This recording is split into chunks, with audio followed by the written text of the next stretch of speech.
하나님께서 이 시간 우리에게 주시는 말씀입니다. 신약성경 요한복음 21장 1절에서 14절까지 우리 같이 읽겠습니다.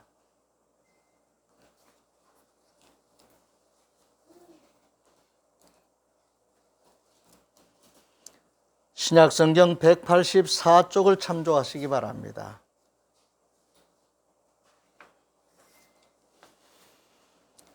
찾으셨으면 우리 같이 읽겠습니다.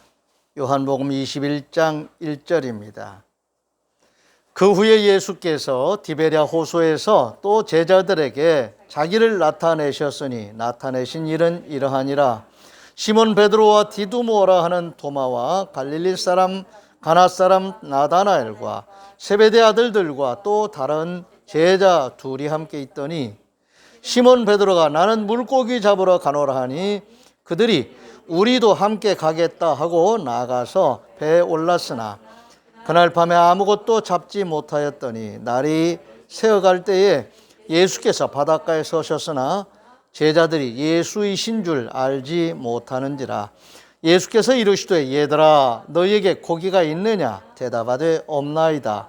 이르시되 그물을 배 오른편에 던지라 그리하면 잡으리라 하시니 이에 던졌더니 물고기가 많아 그물을 들 수 없더라. 예수께서 사랑하시는 그 제자가 베드로에게 이르되 주님이시라 하니 시몬 베드로가 벗고 있다가 주님이라 하는 말을 듣고 겉옷을 들은 후에 바다로 뛰어내리더라. 다른 제자들은 육지에서 거리가 불과 한 50칸쯤 되므로 작은 배를 타고 물고기 든 그물을 끌고 와서 육지에 올라보니 숯불이 있는데 그 위에 생선이 놓였고 떡도 있더라. 예수께서 이르시되 지금 잡은 생선을 좀 가져오라 하시니 시몬 베드로가 올라가서 그물을 육지에 끌어올리니 가득히 찬 큰 물고기가 153마리라 이같이 많으나 그물이 찢어지지 아니하였더라. 예수께서 이르시되 와서 초반을 먹으라 하시니 제자들이 주님이신 줄 아는 고로 당신이 누구냐 감히 묻는 자가 없더라. 예수께서 가셔서 떡을 가져다가 그들에게 주시고 생선도 그와 같이 하시니라. 이것은 예수께서 죽은 자 가운데서 살아나신 후에 세 번째로 제자들에게 나타나신 것이라. 아멘. 아멘. 자주 말씀드립니다. 인류 역사 속에서 사람들은 분명한 사실이라고 말하고 있는 사람이 한번 태어나서 살다가 죽으면 끝이다 라고 하는 이 사실을 진리같이 그렇게 생각해요. 거스를 수 없는, 거역할 수 없는, 받아들일 수밖에 없는 그 끝, 죽음. 그런데 이게 끝이 아닌 것을, 그리고 새로운 세계로 이어지는 열린 세계로 나아가는 새로운 역사가 바로 이 죽음이라고 하는 이 사실과 맞닿아 있다는 그것을 하나님이 우리에게 보여주시고 믿게 하시고 이것이 더 명확한 사실이다. 죽음이 사실이고 진리와 같은 것이라고 그렇게 여기며 살았던 사람들에게 하나님께서는 그 가려진 장막을 그 새로운 세계에 맞닿아 있는 문을 열어놓으셨어요. 그래서 예수님께서 나는 양의 문이라고 말씀하시는 그런 말씀들을 하시면서 당신이 이 땅에 사람의 몸을 입으시고 오셔서 하신 일과 그 존재, 자기의 역할을 분명하게 말씀하셨어요. 우리는 예수 그리스도를 통해서 그 닫혀진 문, 죽음으로 끝났다고 생각하는 그 닫혀진 문과 같은 그 문을 열고 한 발짝을 내디다 보니까 이게 허공이 아니고 죽음으로 끝나버린 의미 없는 세계가 아니라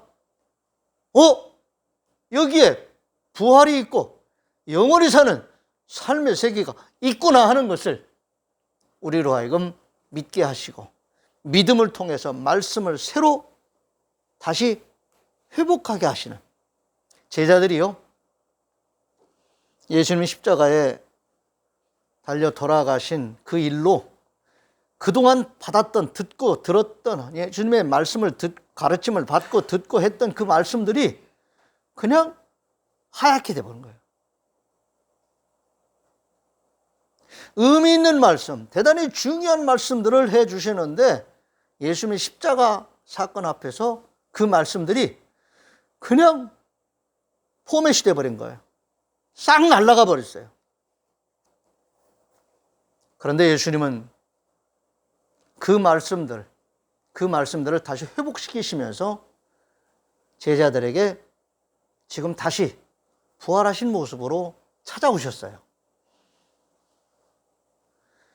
이 장면은 오늘 성령의 임재와 역사를 통해서 살아계셔서 역사하시는 성삼위 하나님께서 우리를 찾아와 주시고 우리를 만나 주시는 사건과 맞닿아 있습니다.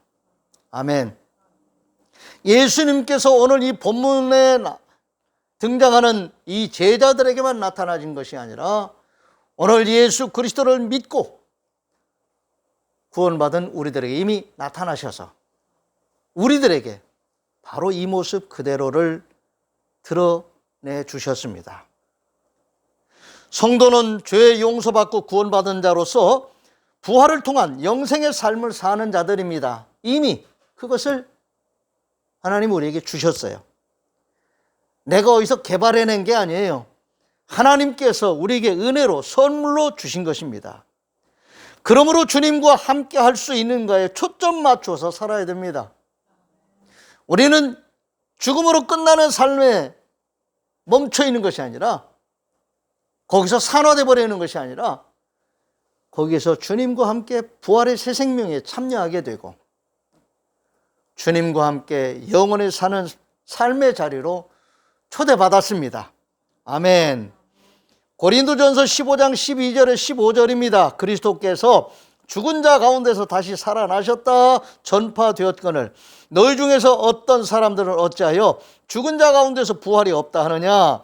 만일 죽은 자의 부활이 없으면 그리스도도 다시 살아나지 못하셨으리라. 그리스도께서 만일 다시 살아나지 못하셨으면 우리가 전파하는 것도 헛것이요 또 너희 믿음도 헛것이며 또 우리가 하나님의 거짓 증인으로 발견되리니 우리가 하나님이 그리스도를 다시 살리셨다고 증언하였음이라. 만일 죽은 자가 다시 살아나는 일이 없으면 하나님이 그리스도를 다시 살리시지 아니하셨으리라. 성도는 바로 이 부활을 믿는 자들입니다. 허상이 아닙니다. 부활을 통해서 영원히 사는 삶을 소망 가운데 바라보면서 그 소망을 지금 현재 내 삶에 그대로 맞닿아 있는 허황된 꿈이 아니에요.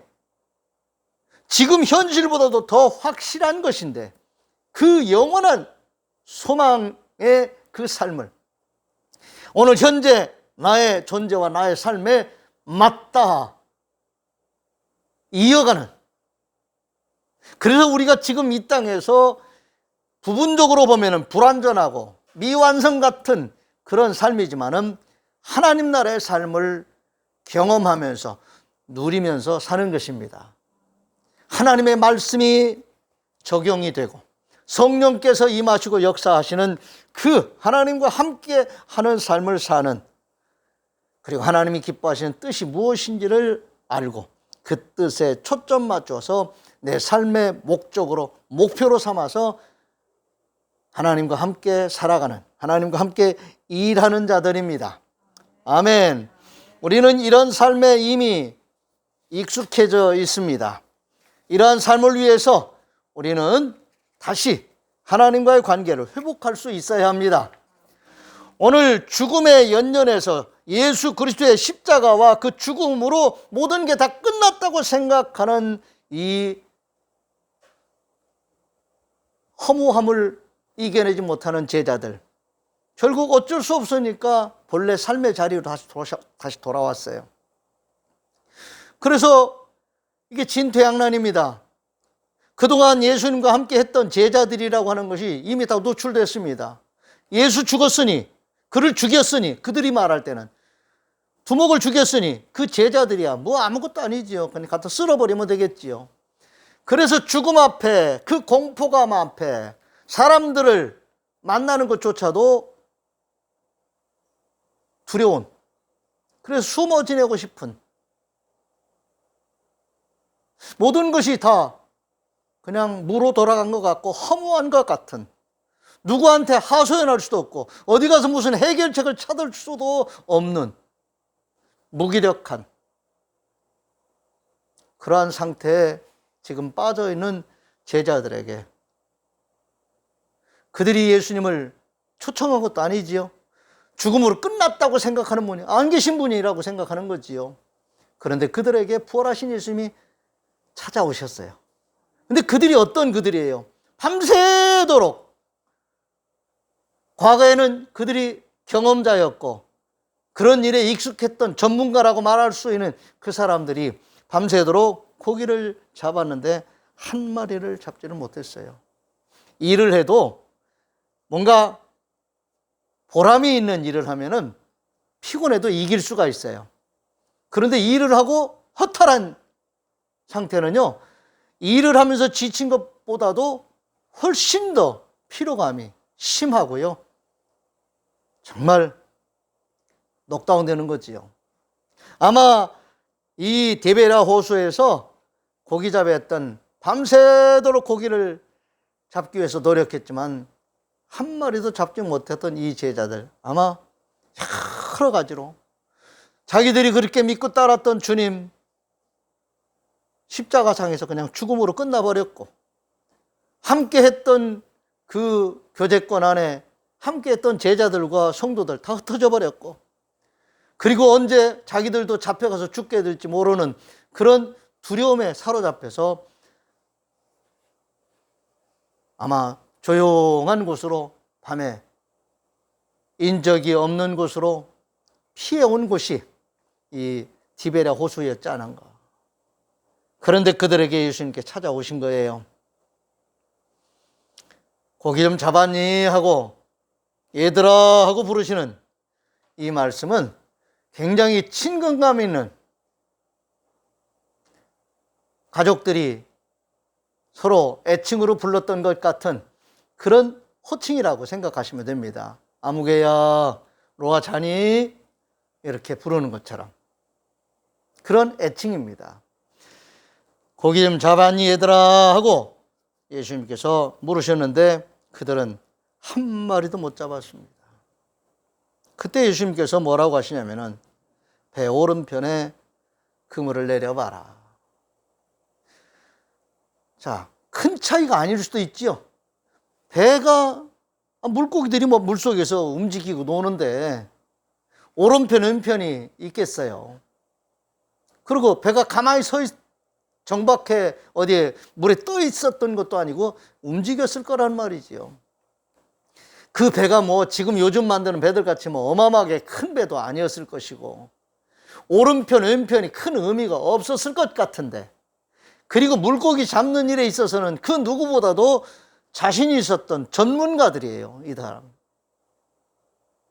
베드로와 안드레, 야고보, 요한 모두 다 어부 출신들이었어요.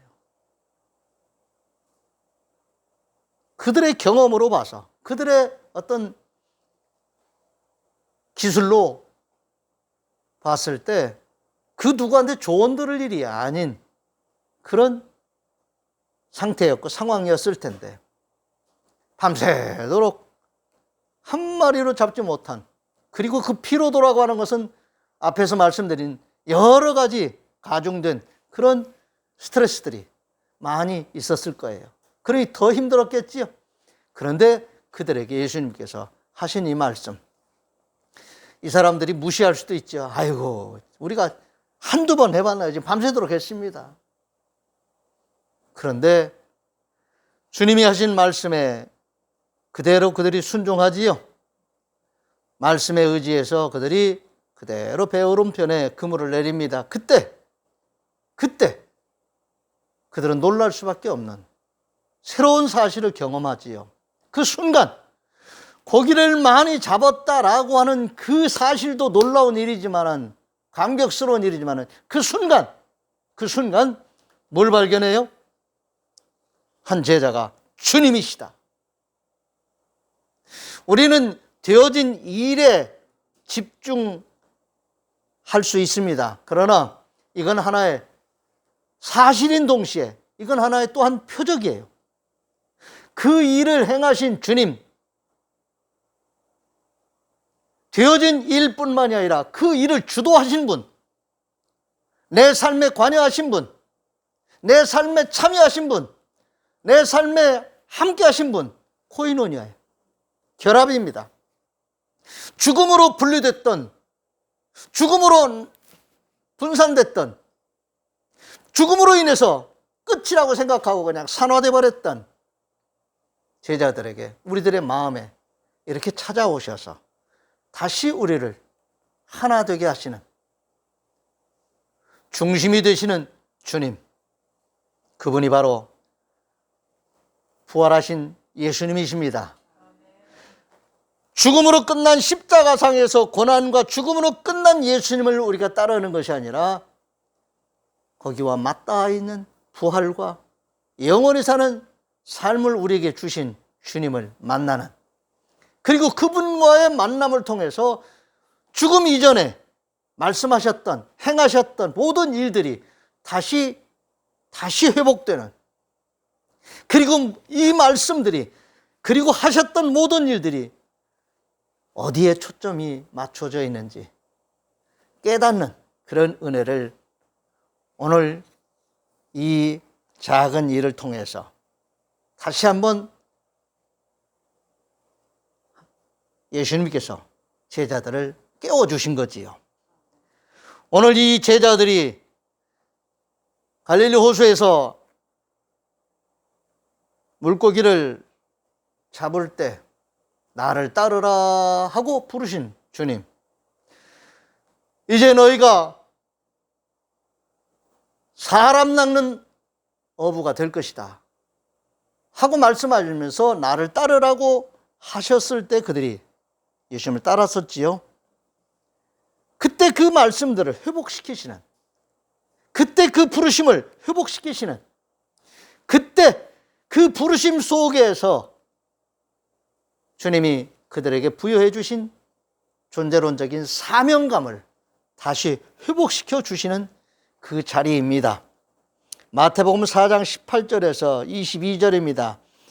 갈릴리 해변에 다니시다가 두 형제 곧 베드로라 하는 시몬과 그 형제 안드레가 바다에 금을 던지는 것을 보시니 그들은 어부라 말씀하시되 나를 따라오너라. 내가 너희를 사람을 낚는 어부가 되게 하리라 하시니 그들이 곧 그물을 버려두고 예수를 따르니라.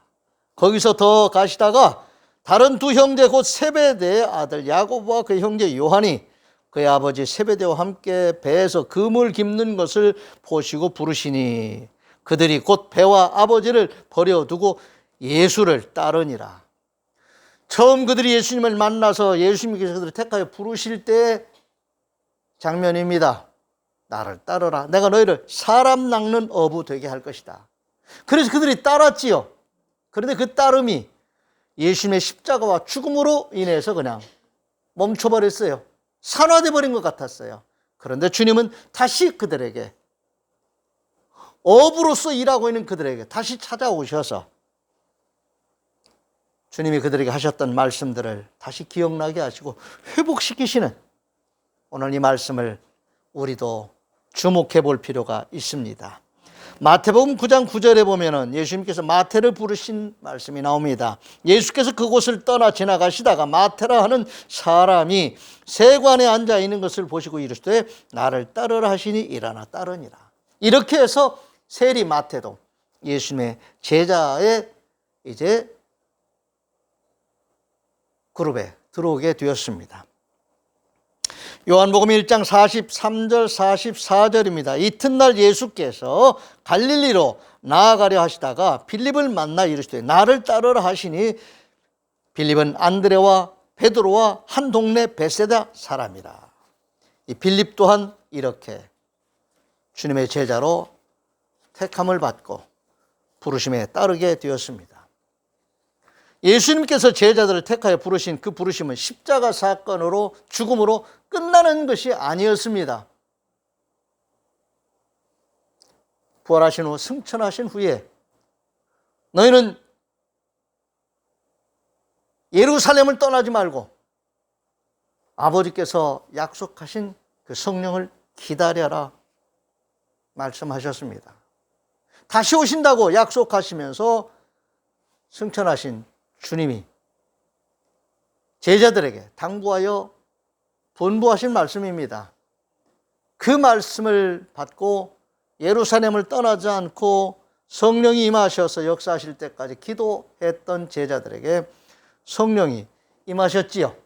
성령이 임하신 이후에 이 제자들은 예수님이 승천하셔서 비어있는 것 같은 그 공간, 비어있는 존재론적인 그 허무함에 텅 비어있는 노출된 삶을 사는 것이 아니라 성령이 임하셔서 함께 하시는, 성령의 인도함 받는 삶을 사는 영의 사람들로 깨어나기 시작했고, 사명을 말씀을 통해서 하나님께서 주님이 주신 그 사명감이 그들에게 회복이 되었습니다.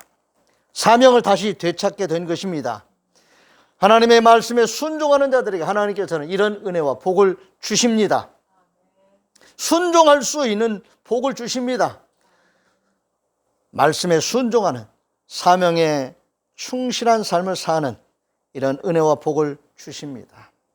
오늘 그런 복을 회복시키는 과정이 바로 배 오른편에 그물을 내려봐라 하고 말씀하셨던 이 사건 속에, 이펙트 속에 메시지가 있습니다. 다시 한번 누가복음 5장 4절에서 7절 말씀을 우리가 보면은, 말씀을 마치시고 시몬에게 이르시되 깊은 데로 가서 그물을 내려 고기를 잡으라. 시몬이 대답하여 이르되 선생님, 우리들이 밤이 새도록 수고하였으되 잡은 것이 없지만은 말씀에 의지하여 내가 그물을 내리리이다 하고, 그렇게 하니 고기를 잡은 것이 심이 많아 그물이 찢어지는지라. 이에 다른 배에 있는 동무들에게 손짓하여 와서 도와달라 하니 그들이 와서 두 배의 체험에 잠기게 되었더라. 오늘 이 말씀과 오늘 본문 말씀은 별개의 일이지만은 그들이 경험한 사실, 그들이 경험한 사실 속에서 깨닫게 된 것은 같은 맥락에서 이어지고 있습니다. 그 후 말씀에 순종하는 훈련이 되어 있습니다. 여러분, 우리도 그렇게 되어야 됩니다. 말씀에 순종하는 삶을 통해서 우리에게 유익한 그런 은혜와 복을 우리도 경험해야 되지만은, 그 일을 통해서 주님과의 관계가 회복되어지는, 말씀이 깨달아지는, 말씀에 순종하는 새로운 삶의 세계가 열리게 되는 거지요. 사도행전 5장 29절에 32절입니다. 베드로와 사도들이 대답하여 이르되 사람보다 하나님께 순종하는 것이 마땅하니라. 너희가 나무에 달아 죽인 예수를 우리 조상의 하나님이 살리시고 이스라엘에게 회개함과 죄 사함을 주시려고 그를 오른손으로 높이사 임금과 구주로 삼으셨느니라. 우리는 이 일의 증인이요, 하나님이 자기에게 순종하는 사람들에게 주신 성령도 그러하니라 하더라. 아멘. 고린도후서 2장 9절입니다. 너희가 범사에 순종하는지 그 증거를 알고자 하여 내가 이것을 너희에게 썼노라. 아멘. 우리가 순종하며 사는 삶이 익숙해져야 됩니다. 그게 몸에 익혀져야 돼요. 그래서 훈련도 필요합니다. 연습도 필요해요. 사실은 연습이 아니지요. 실제입니다. 그런데 그것이 연습과 같아서 한 번, 두 번 경험이 쌓이게 되면은 순종하는 일이 자연스러워집니다. 하나님과 함께 살아가는 삶이 익숙해져요. 우리는 이 땅에 고아와 같이 버려진 자로 살아가는 것이 아닙니다. 혼자 고독하게 사는 것도 아닙니다. 우리는 하나님과 결합한 자들입니다. 회복된 자들입니다.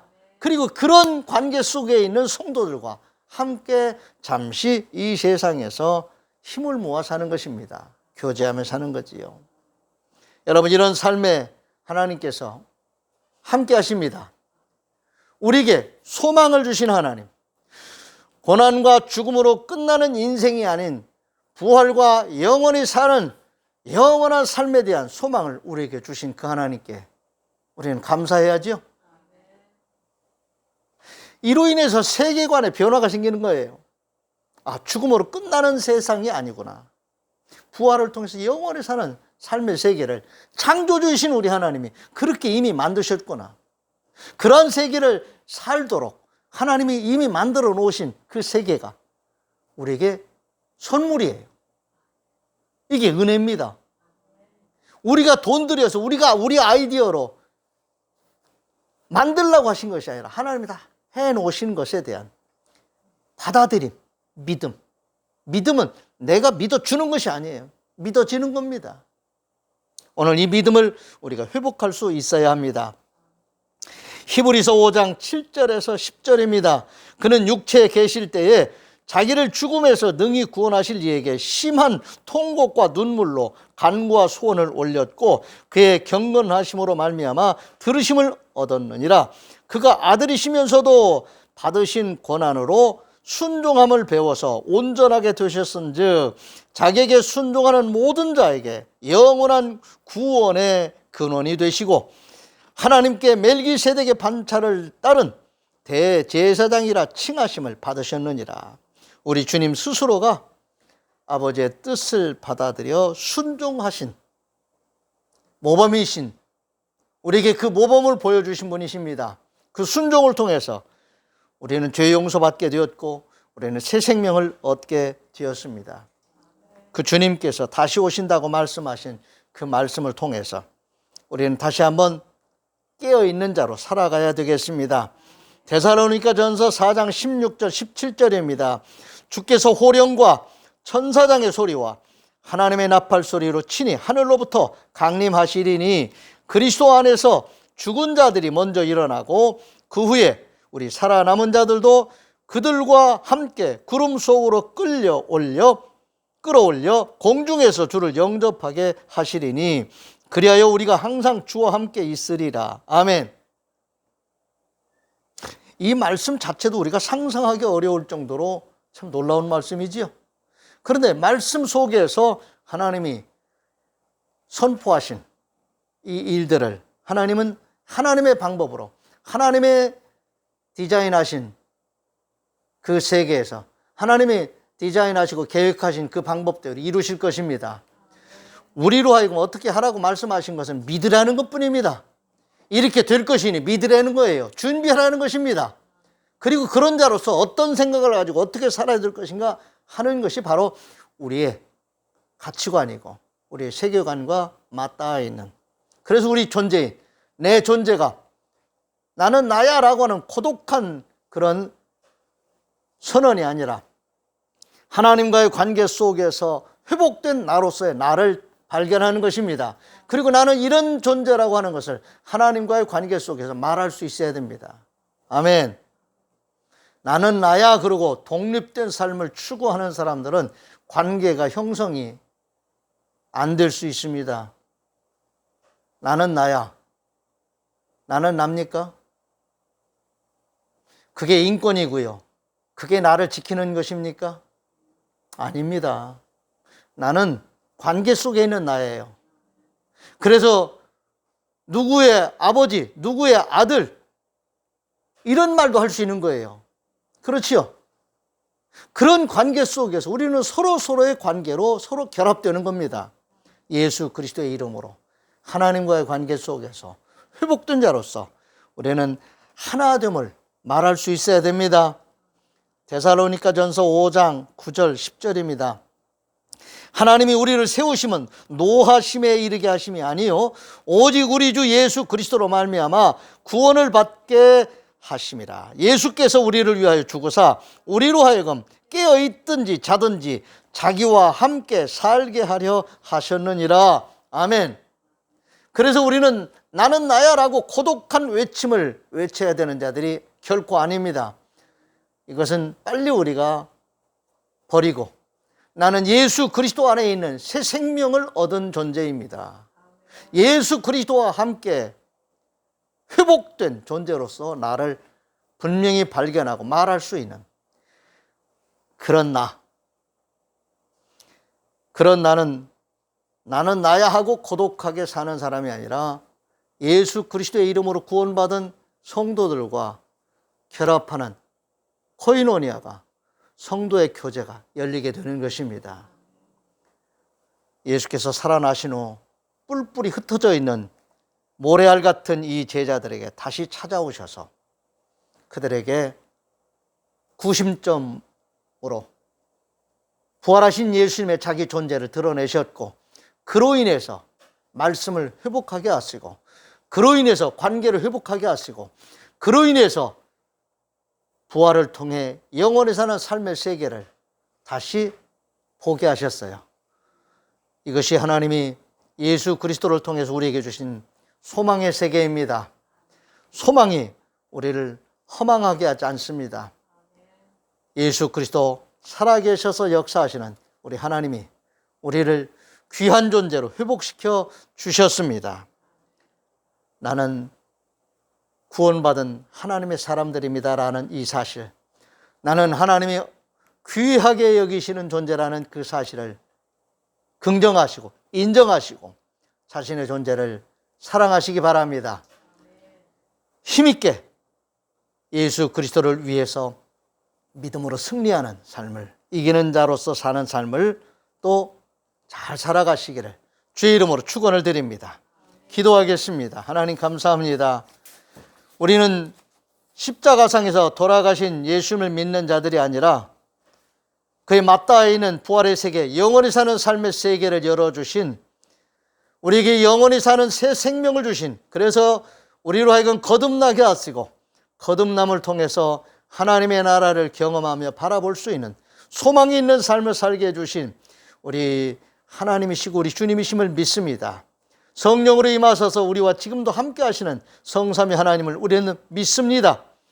주님, 우리와 늘 함께 하시고 우리를 회복시켜 주시고 정말 우리의 몸과 마음과 영혼이 성삼위 하나님과 함께 하나 된 교제하는 성도의 삶을 잘 살게 해주시니 감사를 드립니다.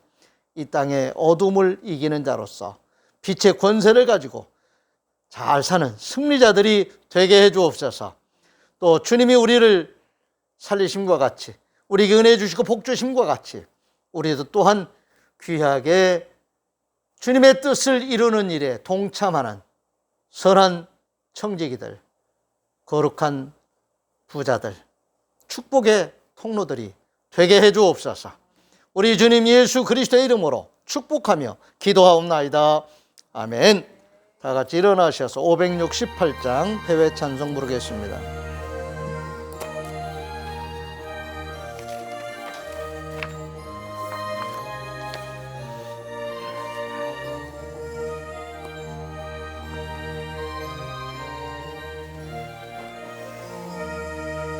하나님은 나의 목자시니 내게 부족함이 없으리로다. 나로 하여금 푸른 풀밭에 눕게 하시며 잔잔한 물가로 인도하여 주시네. 내 영혼을 구원하시오니 내게 감사함이 넘치나이다. 나로 하여금 모든 고난을 참게 하시며 하늘의 평안을 입게 하여 주시네. 하나님이 함께 하시오니 내게 두려움이 없으리로다. 나로 하여금 땅에 살아도 진리 안에서 이기고 이기게 항상 능력 주시네. 여호와는 네게 복을 주시고 너를 지키시기를 원하며 여호와는 그의 얼굴을 네게 비추사 은혜 베푸시기를 원하며 여호와는 그 얼굴을 네게로 향하여 드사 평강 주시기를 원하노라. 아멘. 아멘.